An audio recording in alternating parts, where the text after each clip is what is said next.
कजरा चोरैलू, कौने फूलवा से खुशबू मंगैलू, कौने बदरा से कजरा चोरैलू, कौने फूलवा से खुशबू मंगैलू। वे धानी किए हो धानी जिया छछनावे छगल न दुनिया पागल कैले बा।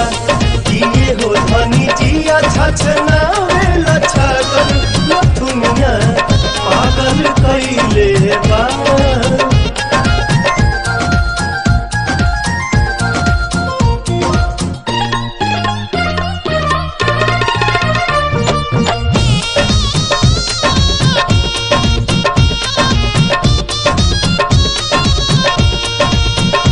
जब से दिल में बना ले बाड़ू तू घर, हर जगह अब तयावेलू तू ही नजर। नैना चित चोर ऐसन असर कर गइल, तब से आवाज दिल ही दीवाना भइल। बोली लागेला जैसे सुगनिया, चाल में लागे फिर के हिरनिया।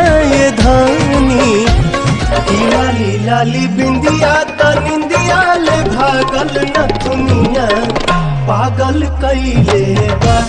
किए हो धानी जिया छछनावे छगल न दुनिया पागल कैले बा।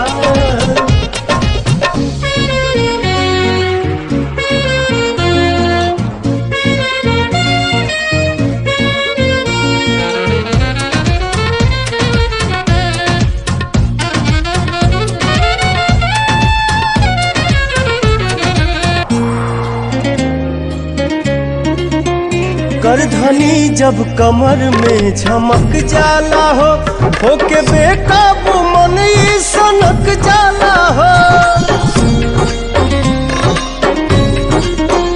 हर अदा हर कला से सहेजल हऊ, हमरा लाडानी धरती पे भेजल हऊ।